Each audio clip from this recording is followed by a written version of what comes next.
Love Your Kitchen, Designing the Heart of the Home, proudly sponsored by Blum, the podcast where we explore the art of crafting your dream kitchen. I'm your host, Faye Newman, a freelance kitchen designer with a passion for creating spaces that truly reflect the heart of the home. Hello and welcome to another episode of the Love Your Kitchen podcast. As you can see, I'm joined by the lovely Belinda Dangerfield again from Kudos Living, but today we're going to be talking about your other company, which is called Urban Garden Space, which is all about outdoor kitchens. So for this time of year, obviously, this is a bit of a different subject regarding kitchens, but I just think it's one where you're seeing popularity more. It's the right time to discuss absolutely the outdoor sort of space. So do you want to just again give yourself just a quick background of your kitchens in general, how you got into kitchens, just for those that didn't see our previous episode, and then we'll go into the outdoors side of it. Brilliant. Well, it's lovely to see you again. And so I'm Belinda Dangerfield, and the company that I'll be discussing today is Urban Garden Space. So this is a subsidiary company of Kudos Living. It's a company that used to be under this umbrella, but we separated it out about 4 years ago. Okay. And we did it because we felt it needed its own identity, it needed its own brand and marketing plan, and also its own premises. So although we're sitting here in this studio, we've got a separate studio about 5 miles up the road. Oh, okay, amazing. So not far then. No, towards Lichfield, which is lovely, on a fabulous sort of craft village, heart of the country. And then I suppose when I hear about outside kitchens or outdoor kitchens, I think about Spain in like a lovely villa where it's really warm. So why do you think it's now popular in the UK? Because obviously we don't have that climate. No, I think outdoor kitchens have always been there. They've probably been more prevalent down south than they have up here in the Midlands. And I think just purely because it's milder climates, and typically there's a lot of more holiday homes down there, bigger sort of gardens, etc. I think the turning point was actually COVID for a lot of people. They actually started appreciating their outside space. Yeah. They understood, from a mental health perspective, what, defining a better garden space and, that whole al fresco sort of living, what it did for their own mental health and well-being. So I think that is the reason why it's become more popular. So we separated the business out a few years back, like I said, to give it its own identity, and it's doing well. So yeah, amazing. Well, no, amazing. Well, this is what I'm excited to talk about today, because I don't think I've actually ever designed like an outdoor kitchen. Okay. So weatherproofing, durability, like how do you? Presumably you've got certain suppliers that specifically help with outdoor kitchens. So, the first thing everyone goes, is it similar to an indoor kitchen? The answer is no, because there's no uniformity. Whereas at least in our indoor kitchens, we tend to stick to standard sort of universal sizes. Yeah. You don't get that with the outdoor kitchen brands. Unless you're physically making it from scratch, making the cabinetry and putting the bespoke worktops in, everything it's dictated to by our suppliers, so if you want a standard single unit, it won't be 600 wide, it might be 665, but then another supplier might be 585. There is no consistency. So when people go, well, what can I get in a 2.4 metre space, you sometimes have to really think about which supplier you're going with, unless you're going down the total bespoke route. Yeah. And we're very fortunate to have some fabulous sort of suppliers who will give us, if we want a unit at 628 mil wide, we can have a unit at 628 mil wide. That's amazing. Yeah. And I suppose you've got more restrictions and things to think about, haven't you? Like in terms of, do you like the base of it, like the actual foundation, what it sits on, like the... No, not necessarily. Or is it necessarily just as long as you've got a patio or something like that? Decking, hard sort of surface so that you can fix it too. So it's got to be level surface, which would help. Yeah. But the biggest, I suppose, constraints are, again, it's just understanding what people want out of the kitchen. It's not like designing an indoor kitchen where you're thinking of storage and stuff like that, because you don't store stuff. Yeah. Well, the services are important, but again, it will come down to the type of, the position of the kitchen. Is it going to be up near your patio, near your main kitchen, or is it going to be a standalone space in the middle of the garden, or is it going to be at a space down the bottom of the garden, maybe where you've got a log cabin? Yeah. So understanding the position of it is quite important. Understanding the sun path going around the garden is also important. Yeah, of course. You know, so because you're always considering incremental weather. You don't have to worry about that in a normal kitchen. But for outside, you're constantly thinking about the location. Is it secluded? Can we weatherproof it? Yeah. You know, can we get services to it? So they're all considerations right at a very early stage. And we spoke about the time of the year that we're talking about it. Now is the time to start thinking about your garden. I know we're only in January, but when most people start considering their gardens, it's too late to get product. Yeah, They're on it's long true, lead actually. times. Long lead times, just like an indoor kitchen. You know, you could be waiting anywhere up to 3 months for certain product if we're importing it in. Amazing. So I think talking about it now, making the consideration now is well worth investing in that little bit of time to get the product ready for when you really want and need it. And I suppose if you're sort of thinking at home and you sort of want an outdoor kitchen, it is just being like, okay, is it lunchtime that I'm wanting to be hosting more? Is it like the dinners? Because as you say, with the sun path and things, you're going to want to do it where the sun's prevalent, presumably, on that spot towards the end of the day. Or in some cases, away from it because it's too hot. True. I mean, it really just depends on, like I said, it's not normally just a dinner thing. Sometimes it's an entertaining sort of kitchen as opposed to an everyday I've got to cook to survive type thing. But I think people are now seeing the benefit of investing in certain products so they can use it all year round. An outdoor kitchen isn't for that 3 weeks a year in July or August. It is literally all year round. If you're investing, because that's what we're doing, we're investing in a garden space. We're looking at how it kind of, you know, works within the whole space, looking from a pure holistic point of view, and then like I said, developing the right product, the right appliances. Do you want convenience? Do you want flavour? What do you want out of your appliances? You don't need the same type of appliances that you would typically have in an indoor kitchen. We're not talking dishwashers. We're not talking fridge freezers, but we might be talking a transition fridge, you know, for keeping meat sort of cool whilst you're outside entertaining. It would never be a fridge for storage of meat and food. It could be a drinks fridge. So it's a real entertaining sort of appliance as opposed to a very functional one of keeping all your produce fresh. You know, you don't have the same type of ovens, but you do get ovens outside.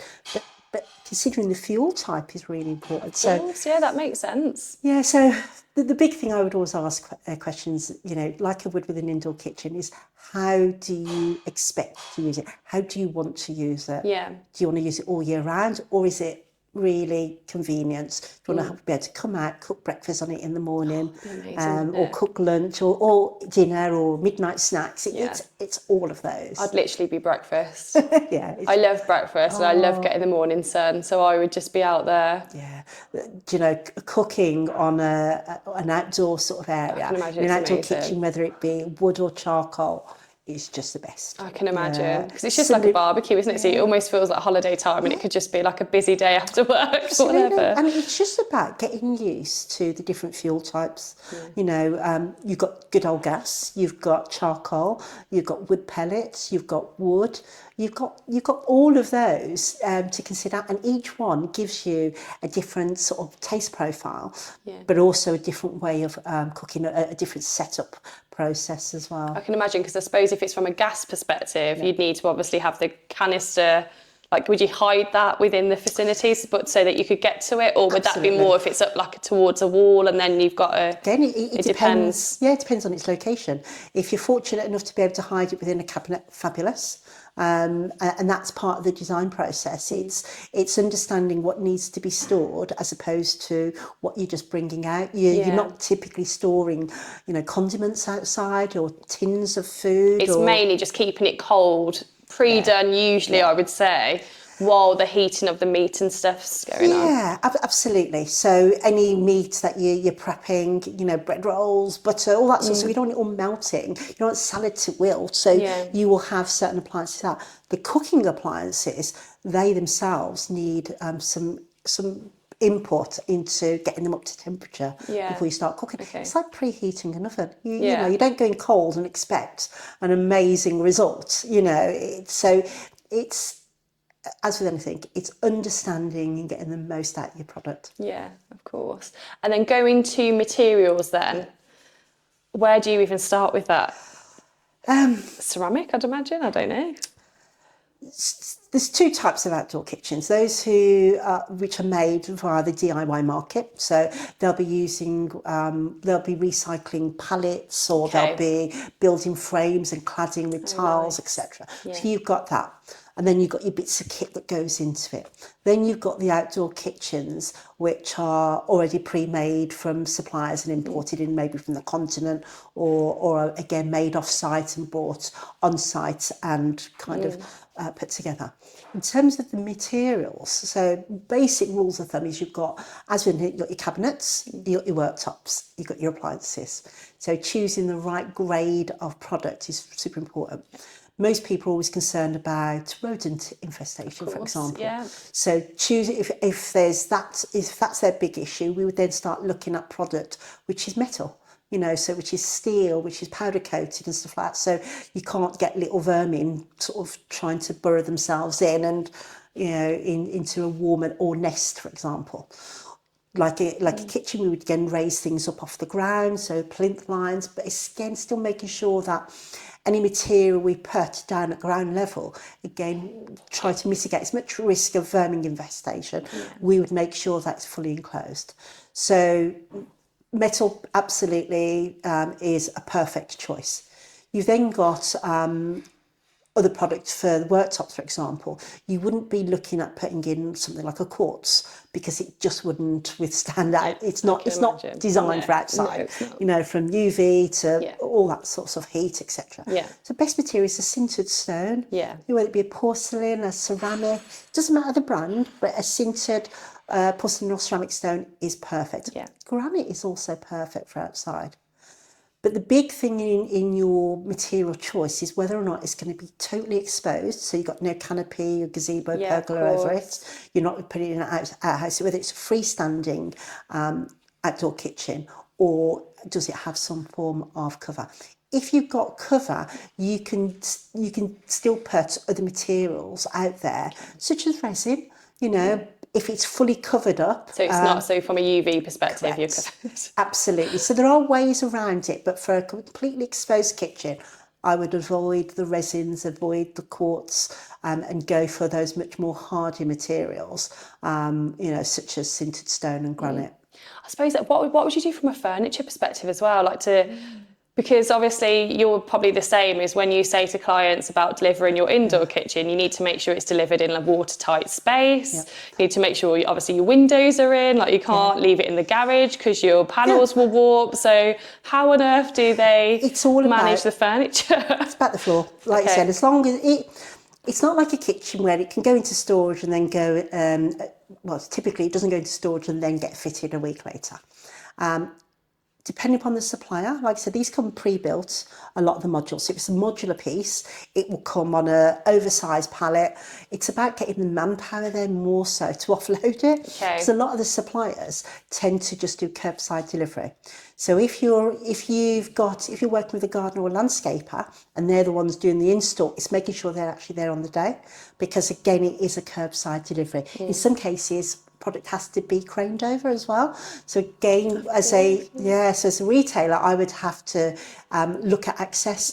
Can we get it? It's no good me trying to design an oversized piece of furniture which comes pre-made already, and I'm trying to get it down a small alleyway, and I can't get it through a garage. So that's still really important. It's like when when I've done hot tubs, it's, do we crane them over, or do we go via neighbours' gardens through take up fence panels? So that makes sense. Access issues are really important. But with regard to it sitting there for a couple of days, it's designed to be outdoors. Don't worry about it. If it gets wet, it gets wet. It's as long as there's no, it's been made out of the right material. It's designed to be outdoors and to look at all incremental weather. Yeah. And you can see some of them, which are probably the more sort of bougie, sort of more luxurious ones, where you can have them all out of the same material. So say if you've gone for your Cinderstone or ceramic worktops, you can include that also on the doors and everything. So it all looks very clean and yeah, we have a couple of displays like that, and we've got a couple of kitchens going through where it's all made out of a sintered stone, both the worktop, the waterfall ends and the doors. And it looks amazing. It really does. We can, as we would do on an indoor kitchen, we can vein match it, we can book match it, of course, which is quite nice. That again also, it still has to be templated. It still has to go onto a frame or a stretcher, so cabinets. of course. So they all have to be in if it's being templated on site. With one of my suppliers, I'm very fortunate that I would just give them the measurements and it will all be made off site. So when it comes, it can all be fitted within half a day to a day. Yeah, that's so you don't have the same sort of time sort of. Well, you'd be trying to weatherproof your open cupboards, wouldn't you? Because normally with a template, for those that don't know, you'd have like open tops and you'd just be trying to cover everything. Template one week and install the next. Exactly. It can literally all be done off plan in a lot of instances, done off plan and brought to site. Which is fabulous. You still got the considerations if they do happen to have a sink in. Now, probably the majority of ones I do don't actually have sinks in because clients are not that fussed. The bigger kitchens, they will because they're further on into the garden, but any that has an outdoor kitchen close to the main house, they don't tend to just get the drinking water and then absolutely. So makes sense. So the templating aspect isn't as, I suppose, critical on those type as you would if you've got all the full services in. Makes sense. My outdoor kitchen is literally, I step out the patio doors onto the decking and it's there. So didn't need a sink. So I've literally just got the various. I've got a grill head, I've got pizza oven, got So tell us more about yours. So what did you go for in the end? Like aesthetics and things, like what, and materials? So I quite like to see everything. So I like open shelving and stuff like that. Not everybody likes that. I like to be able to see it, grab it, use it. So I wasn't so personally fussed about having it all enclosed behind doors. I see the benefit of it, but it doesn't bother me. I also, some people want the convenience of not having to scrub it down before use, whereas again, it really doesn't bother me at all because I cook a lot at the showroom. So I probably do more cooking on appliances and bringing food home. And so it's more of an entertaining space. So I probably use it on weekend as opposed to during the week because I'm actually using the appliances at the showroom and cooking there. But so I've gone for quite an industrial style. So we've used it like corrugated, sort of black corrugated panelling for the back section. I've gone for black steel everywhere. I've gone for a bit of wood because I like that. And then I've done pops of colour with my pizza oven.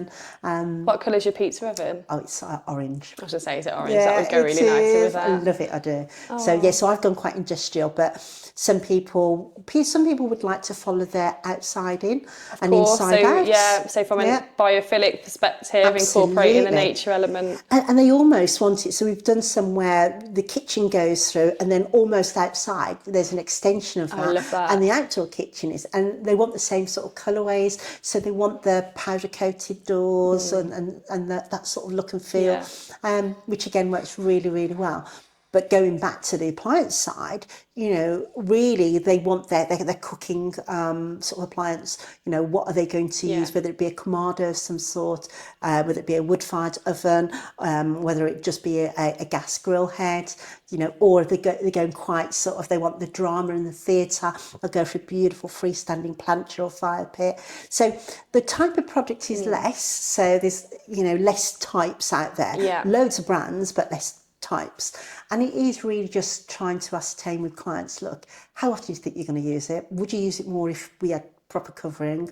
If we can get it covered with you would, wouldn't you? And its position. And like I said, if it's in their line of sight, they're more likely to use it. If they hide it at the bottom of the garden, behind some bushes or a different sector, then they're less likely to use it all the time.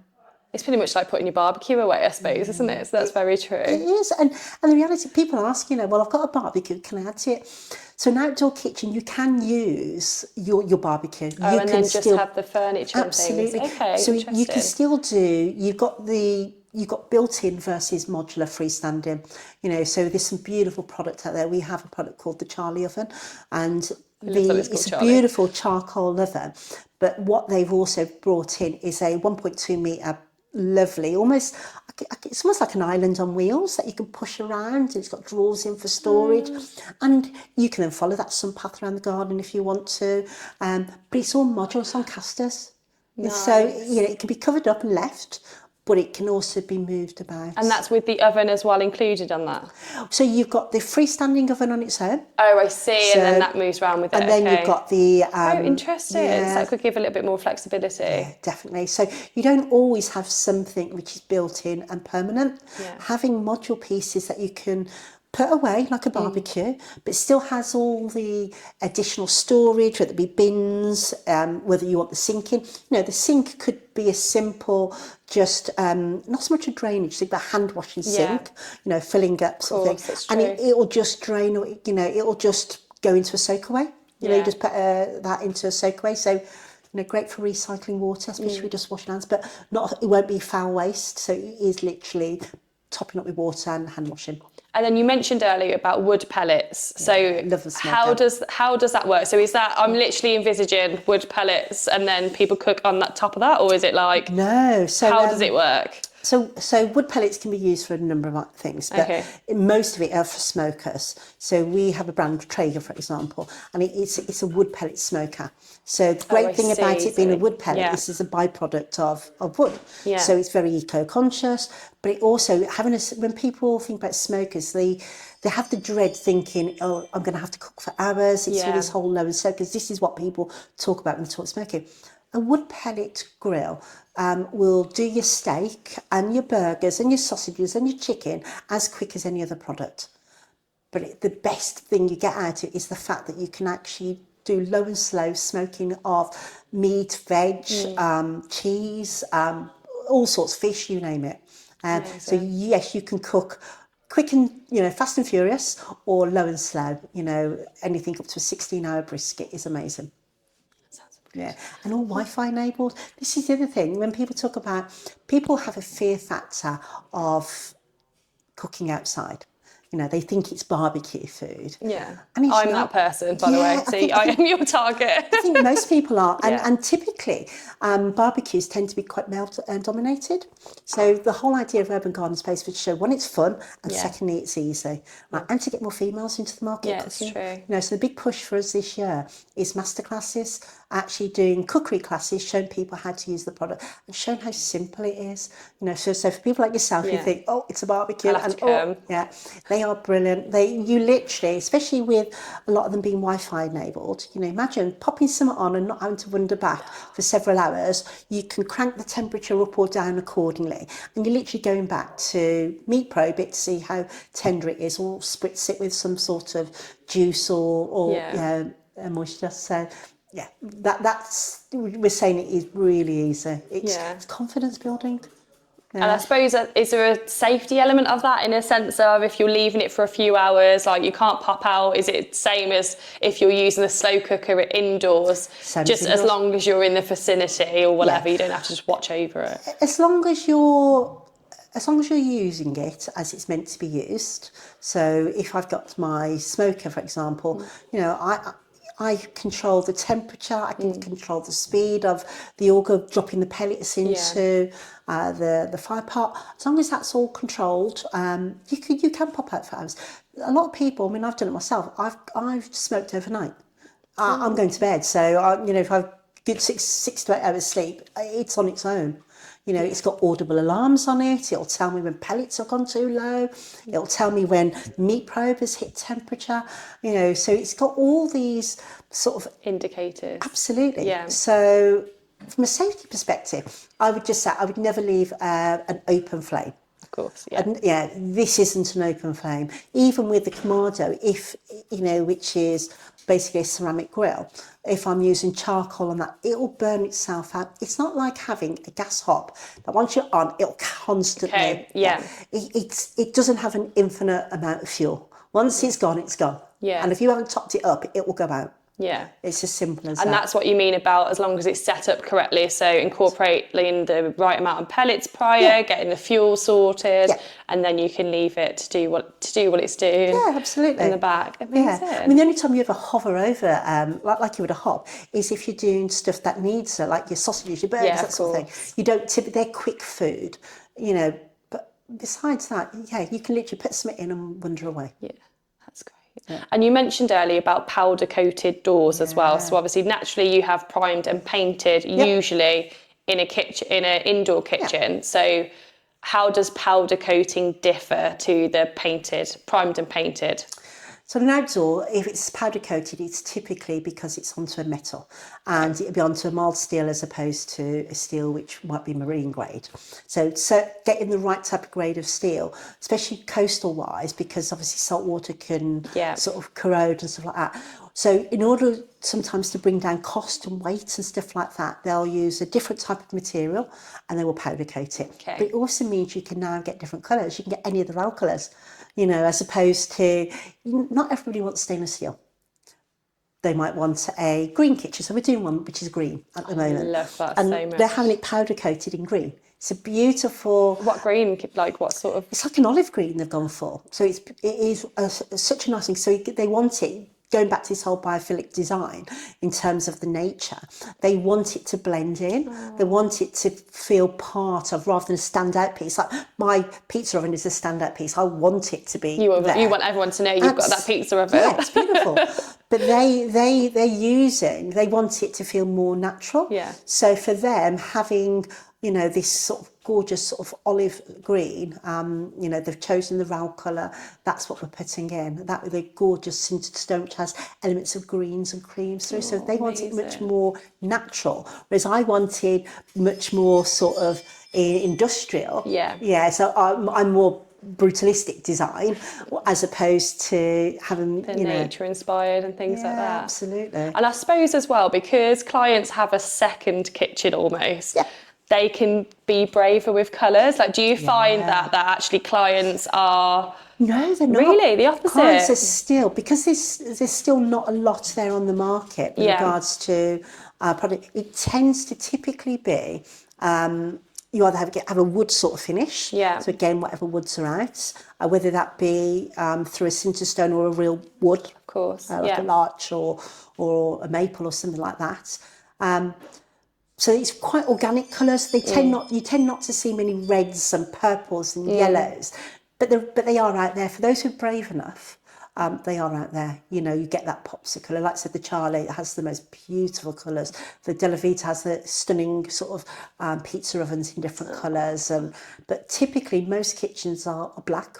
Yeah. They're stainless steel, or they might be wood. I suppose as well, if you have got like decking and different wooden elements to consider as well, it's difficult to try and piece it all together. But people think they need to blend it in, you know, or, you know, like I said, it'll be, I've got bifold doors, they're black, I'll go for a black kitchen. You know, so, and they put their pops of colour in their planting, and I get that, absolutely. You know, the kitchen blends in and the flowers take preference and the plants, or if they've got soft seating, the cushions and the throws. Yeah. So all the stuff you can change and not have to stick with. It's the same with the neutral favourites with clients. Obviously, you can change the walls, different elements, shelving, that sort of thing. That makes sense. And this is just something that's just popped into my head now from a security perspective as well, like with, like, obviously the pizza ovens and things like that. Are they secured and fitted in, or...? No, not necessarily. That they are. You've got two types of pizza oven. You've got little freestanding ones which sit on the worktop, even if they're quite big ones, like some of the products we've got, or they come on a stand. So they're not like a fitted oven where it gets screwed into the cabinetry. Kamados are the same. They don't tend to be. You don't tend to sort of chain up your appliances in your garden. makes sense. I suppose it depends. I mean, we're from Birmingham, so we might have to here. I know. You never know. Okay. But we do have a solution for that. We actually have found brackets and a chain that actually if somebody was to go in and even cut this sort of chain, it sets off an audible alarm. Oh, amazing. So we do have, if you are worried from a safety perspective. I would, 100%. Yeah, absolutely. But again, some of these products are so heavy, trying to stagger out with it true. or try and get it over a fence. Yeah, you're not going to do it. It's going to be difficult, and get some cameras out there as well. Yeah. So they might just start cooking with it, who knows? Who knows? So right then, let's talk about layout then. So this is a good question. Where do you start when designing an outdoor kitchen? Are there any key design principles that you need, that or listeners need to be made aware of? Like an indoor kitchen is what space is available to you. Yeah. Because it's not like having an indoor kitchen where you need loads of work surface and loads of product, you tend to find the space is typically smaller. And also, you allude to the fact that we're from Birmingham. Birmingham has a lot of chimney pots and they have small gardens. They don't have sprawling sort of acres to work with. So based upon that, it's all about the space which is available to them. Most people are typically having the outdoor kitchen on the decking or the patio. So that might only be 3 metres. True. So you've got 3 metres to work with. The position of it outside some French doors or bifolds might just be a linear run. You're not going to get a linear run on an island. Because again, it's not the same style of cooking. Yeah. So the layouts available to you is based upon the position of it where it is in the garden. But as with an indoor kitchen, you can have galley style, you can have standalone island, you can have L shape, C shape, and just a single linear run. Say if you do have a client that has just one run and they want to maximise it as much as possible, how, is there anything that you could pull out as extra worktop maybe if they've got more hosts, if they need to host for more people, or how does it work? You tend to find people then go for freestanding bits of tables, so their outdoor furniture then becomes that additional space. Yeah, of course. Remember, on an outdoor kitchen, you're not prepping outside, you're not cooking. Yeah. You tend to do that before your guests arrive or before you put anything on the cooking. Yeah. So you'll find you'll literally have some sort of grill, whether it be a grill or a Kamado or pizza oven. You'll have that and maybe one other appliance. You won't have all the options available. So you only need a little bit of space. So an optimum size can be anything from 1.2 metres. Oh God, okay. As small as that. So Yeah, absolutely. Yeah, not big at all. it's probably this, because that's the Because if go-to. you imagine, if you're doing pizzas, if you're more into wood-fired ovens, it will take up the first 600, let's say, and then the other 600 is your just prep. you rolling out and- Absolutely. So you actually don't need a lot. So anybody who's got a small space, we can do outdoor kitchens on balconies. You can get real compact ones. An average size, though, for a typical family would probably be around about the 2 to 2.4 metres. Okay. Mine at home is an L shape, and mine is 1.8, and then I've got another run on the L shape, which is another, so 1.8 by 1.8. Okay. That's just because we're fortunate to have the space. Yeah. But I was saying, I say to all my clients in indoor kitchens, you will stick to the same spot time and time again. So don't put loads of storage in, or worktops in, I should say, because you will not use it, and it's an expensive area to have if you're not going to use it. Yeah, but the one advantage is nowadays people are incorporating not only just the outdoor kitchen, they're incorporating an entertaining space, so like a bar.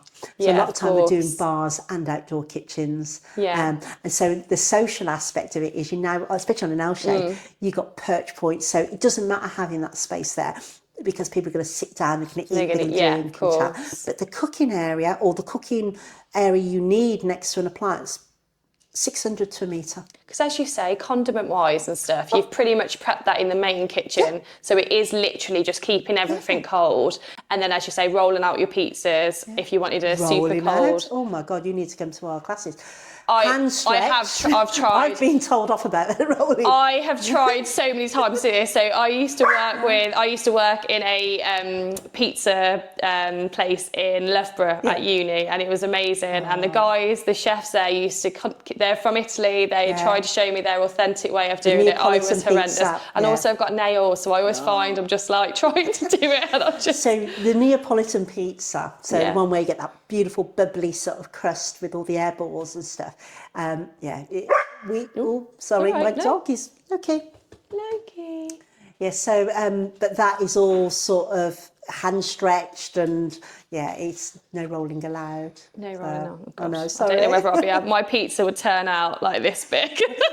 You don't actually use your fingers, you'll use your knuckles, as daft as it sounds. So you'll be surprised. Even people with long nails can learn how to hand stretch a fabulous pizza. So obviously we've spoken about layout, we've spoken about different appliance choices, we've spoken about aesthetics and materials. And installation now, you're saying that because everything comes sort of pre-built, it can be like a big Meccano kit, which literally just needs levelling and bolting together on the modular pieces. So some of these modular pieces will also come with the worktop. So again, it really is a really good DIY could just put it together themselves. Or you could go for a full installation, which most of our clients do. Oh, hello, Loki. Loki's loving the outdoor kitchens. He does. He actually comes with us. This is the great thing. He loves it. I suppose it's great for pets, actually, when you think of it like that, because they want to be outdoors anyway. So having them more sort of involved in things. Yeah. Well, we like to, when we're looking at the outdoor kitchens, we're also looking at the entertaining space and the soft seating as well. So we don't just do the outdoor kitchens, we'll do the decking, we'll do the gazebos, the pergolas, we'll do the soft seating areas, the fire pit areas, because sometimes once you finish cooking, you want to gather around the fire pit. It's this communal area. That just reminds me of Love Island. I don't watch it, so I don't know. I don't know, so... But yeah, it's nice because there's certain aspects. And like I said, straight after, during COVID, people realised just how important sitting outside was. Yeah.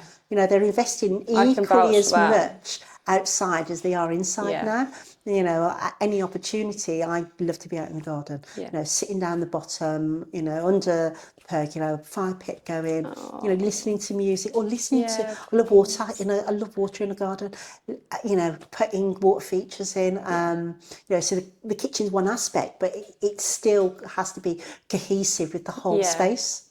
So, that makes sense. And then from a sort of price point of view, then, so obviously, if you're comparing to, obviously, indoor kitchens are a larger size and things like that, but I can imagine from a materials perspective, because there's more involved from a durability, like where would it be price point? So if somebody was like, actually an outdoor kitchen seems like a really great idea, I'd love to introduce it into our garden. So if you buy some module pieces, you're buying a cabinet and then you're putting a separate pizza oven on. You can get a cabinet for as low as £1,000 and the pizza oven can be as cheap as £300. Yeah. So not a big outlay. It's going to be basic in its design and its material content in terms of the grade of material putting in. For some of the kitchens that I put in, which I'll use my Beefeater one as a classic example, they start at 8,000 and go up to 20,000. Okay. One of my OF kitchens might start at 14,000 up to 40,000. Yeah. Same with Foga. They brought out a modular 2.4 metre length and its starting price is 15,000, kick up to 20. So I think an average price would be between it's quite a broad one, but between 10 and 20. Yeah. And for that, you'll get a really good sort of high quality, durability, and a good appliance to work on. Yeah. But then, like some of the ones we're designing, people are realising actually it is an all year round space. Some of the appliances we're putting in from freezers outside to fridges. So people who are entertaining want the ice cubes, so we'll put ice makers outside. So they're having a bar, they're having a sort of table outside as well, all made out. They could be 40, 60, 70,000. Yeah, I suppose it depends, as you say, it How much do you want to depends spend? how much you want to spend, how long you're staying in the property, you know, from a value perspective as well. It's always like, your perception of yeah. value for money. Yeah. And if this is where you're staying and you know what you're going to get out of the area, then you'll invest more. You Yeah. know, you will look at putting services in for water in some cases, you know, definitely all electrics with lighting, etc. and so Yeah. on. But a lot of the time we've got clients who are using this product all year round, you know, cooking, you know, Christmas Day. I mean, I had clients in over Christmas going, I did my turkey on the smoker or on the Kamado. No. It's amazing, absolutely. I can't believe that. Anything you do in make your sense. inside oven, you can do on an outside oven. The only difference will be the taste profile is so much nicer. It is. If you can imagine getting this, so some people go, well, I don't like smoke. That's fine. You know, you can still use a gas grill. You don't necessarily have to have that smoky char grilled sort of look. So you can still use a gas grill head like you would your oven. You know, it's about learning how to use it, you know, getting either smoke boxes or water boxes. So especially if you're doing cake or bread, you can get that beautiful crust on it. You can put water, you can steam stuff in there. So everything you do indoors, you can do out. The difference is it doesn't feel quite like a chore when you're outside. Well, for me personally, it doesn't. I suppose it depends whether you're into gardening, because you could just potter and do little bits as it's cooking So away. I don't like gardening, but I like being outside. So I don't feel being outside is a chore. Yeah. Whereas I get for some people, like I said, people who are a bit afraid of cooking outside because it always seems like a mystic art barbecue, and it can be, you know, for those who die hard and they're really trying to fine tune some of their cooking, it can feel a bit like that. But honestly, for us, we want to show people how easy it is.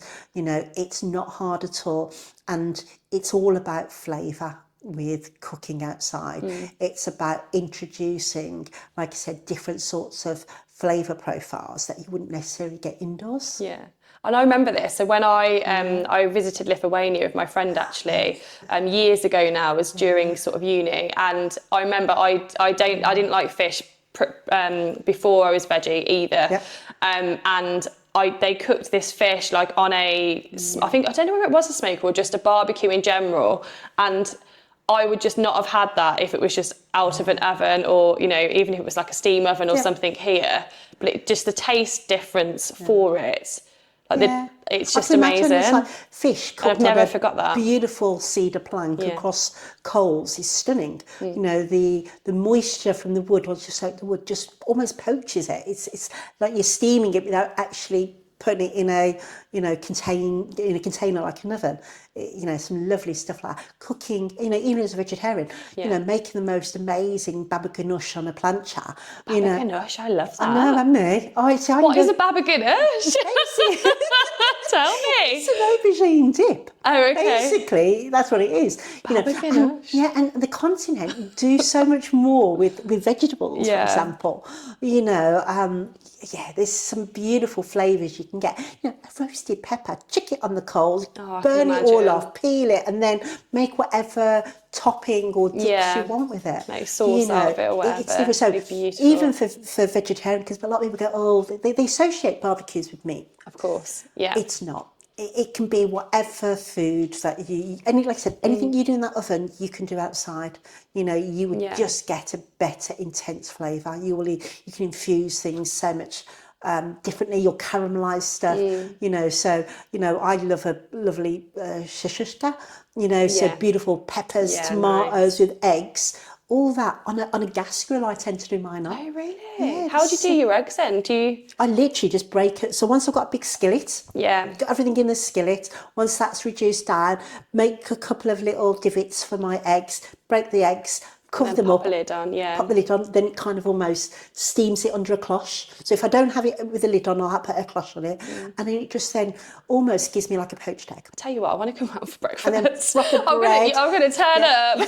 Focaccia done then in the pizza oven. Oh, that sounds amazing. That dips through is something, so you can see some amazing food you can get. I can imagine.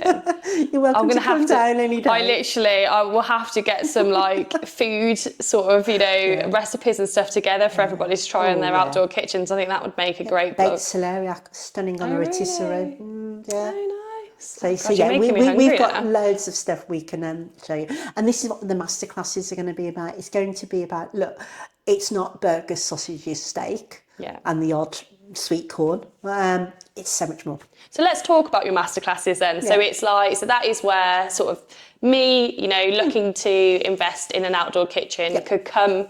Is it pre-investment? Like you come and figure out both? Actually, both. So the classes I've been on. So what really made me realise the side sort of arm to Urban Garden Space was the fact that all this kit that you can buy, but people didn't know how to use it. Yeah. A bit like the indoor kitchens. It's now about re-educating people. So all the classes I went to were down south. There was nothing in the Midlands, and it's a growing market. And so we thought, how do people get the best out of the product? Even if they've already got a Weber grill or they've got a uni pizza oven, how can they get the most out of it? And the reason why we wanted to do that was so that, you know, when the time came for an upgrade, one, they knew where we were. But most importantly, the experience you get from a masterclass and, you know, the confidence, go back to the confidence, the entertaining and all of that, you know, it all adds this whole really positive mental health, being in the garden. You know, so getting all ages, so we're going to be doing kids classes as well, especially on the pizza. So, I mean, we'll keep it simple. I'll be in that class. We're going to just put your topping on and it goes. But we want to do it for all levels, all ages and all genders. We want it to be inclusive for all, and to show that you don't have to spend thousands. Whatever piece of kit you've invested in, let's show you how to use it. It might be a simple fire pit. How do you dirty cook, for example, cooking on coals? You know, people think that it's an unhygienic. It's not. We're going to show you basic principles, and then we'll go to more advanced. So we're bringing in, you know, chefs who have been doing this. So I mean, our first pizza class is end of March, and basically the chef has been doing this for years. So street food, I think, is, you know, we're bringing a lot of street food vendors in who've been doing this for years to show people how to get that type of food done at home. Amazing. So quite looking forward to that. God, yeah, it sounds amazing. I will have to come to one. Yeah, literally send me the link. Okay, so and then this is quite an interesting one then. So from going back to regulations and things before, which we spoke about during our accessible kitchens conversation, are there any specific sort of planning permissions you need to be made aware of, or sort of like regulations? Obviously specific more in the UK we'd know about here, but... So the regulations are more for any structures that you put in. So they'll, as with anything, if you go for a fixed permanent structure, you will need planning permission. You know, so whether that be a fixed gazebo, you're guided by the heights of them as well. So over a certain height, you can't go. But for the outdoor kitchen itself, no, because it's not considered a permanent structure. Even if it's made out of stone, it can be moved. True. So it's a piece, it's effectively a piece of kit in your garden which doesn't need any planning permission. Do you find that, or have you ever been asked this question again, and this is just one that I've just come up with now, that people or clients want to take it with them when they move house? You know, sometimes... Absolutely, yeah. A bit people like the take continent. the fridges and stuff. They take fridges and range cookers and stuff like that. And on the continent, as you know, some people move whole kitchens with them. The answer is yes. It's a piece of kit they've invested in. It's like investing in a laptop. It's yours.